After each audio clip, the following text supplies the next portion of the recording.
Hello everyone and welcome to this fifth match of the second round of the Clash of the Clans. So, well, as you know, I've already commented 4 games on the second round, so it's 4 games of 3v3 on Hamburger Hill. It's getting quite annoying for me to comment, and I'm sure also for you to watch.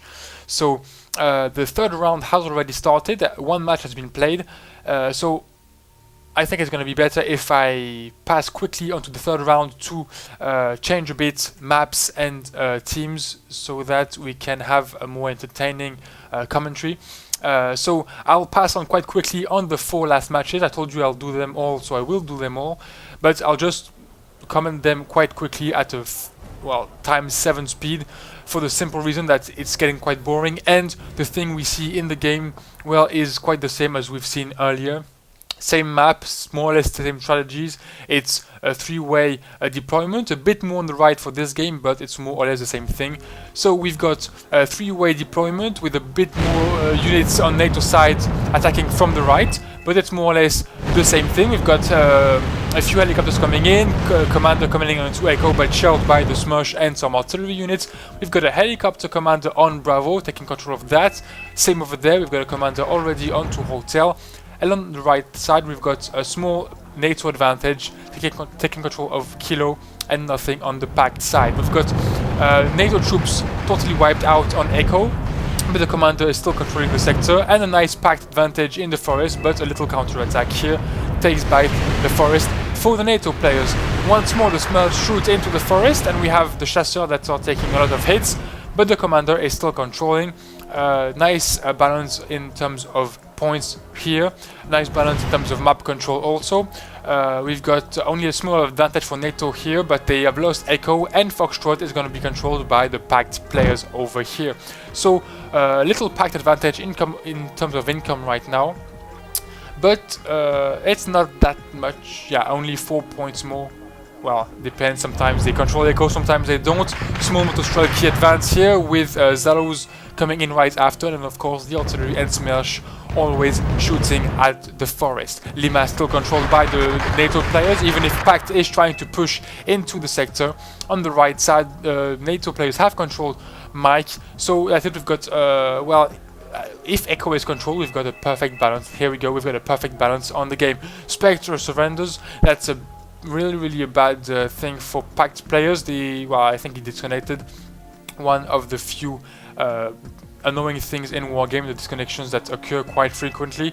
But the PACT players still continue the game, and they still have a nice advantage, 700 points to 400. And in terms of income, it's a perfect balance. Both teams control the exact same amount of sectors as the opposing team. But we still have the same problem here. We've got Echo that is still continually shelled by the Danas and from time to time by the Smurf, so the commander is going back and forth. So from time to time the PACT team has more income than the NATO team, and same here, we've got the NATO commander pulling back from Lima after a small attack by Scott 1s and infantry and a bit of shelling, pushes back the commander all the way over here, but he's going to come back pretty soon to control Lima. So over here we've got Foxtrot has been lost by the PACT players thanks to the artillery over here. So Foxtrot has been lost, Lima and Echo are lost, but the commanders are still alive, so they'll probably come in at one point or another. Big attack over here to try to take back Mike. Hopefully the commander has been able to get out of the fight, and is coming back to control Mike. Coming back in the middle of the map, the commander is still over there, not taking back Lima right now, but there are still a lot of PACT units in the forest over here. PACT units being pushed back by the helicopter heavy forces out of Gazette Cannon and some Cobras, sorry, and the commander is coming back on Lima. Mike isn't controlled yet by the NATO players, still a few PACT units menacing here. The commander is getting shelled once more. He is routing, but gets away just miraculously is routing, yes, but still alive, so he'll be able to take back Mike in a matter of seconds or minutes. Foxtrot still neutral, and the other sectors are controlled by both teams, so it's a perfect balance right now. As soon as Mike is controlled by the NATO players, it will be a NATO advantage. But in terms of points, we've got a nice packed advantage, 400 points, 200 points advantage for the packed players for now. So if they continue with that small advantage, with this quite nice balance, they may be able to win the game. But they start spending points and go behind.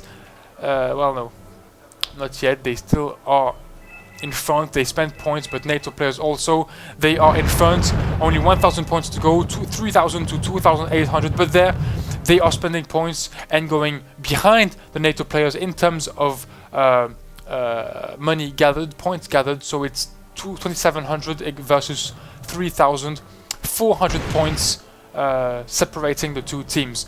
Hopefully for the PACT players, they have a nice income advantage because, well, they have a 3-point advantage.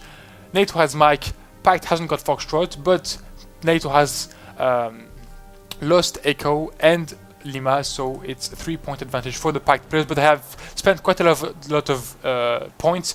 They are 300 points behind the PACT, the NATO team, and the points spent probably won't help them to attack enough to push the NATO players to lose a few sectors. I think, yeah, these points, these 300 or 400 points spent are why they have lost the game. It's technically a draw, 3,840 points versus 3,527 points, so it's a draw. But according to the tournament rules, well, the NATO team just won the game. So I just forgot to tell you which were the teams playing. It's What the Fuck 2 versus LVA2, so Le Duc Forward.dm versus Steve 1978, Spectre and Cow. So yeah, in terms of points, we've got a nice balance in kills, nice balance, so of course in casualties, a packed advantage in terms of income. Of course, the Echo and Lima sectors haven't been captured during all the game. They have lost it. Well, they've left these two sectors from time to time, so of course that gives a packed income advantage. Unfortunately, they probably spent a bit too much points.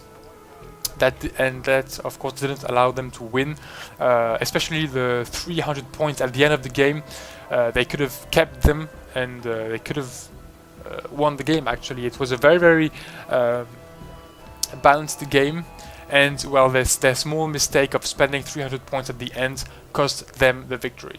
So that's it for the 5th match. I'm sorry doing these very quick commentaries, but I'm honestly fed up with Hamburger Hill, and I'm sure you too.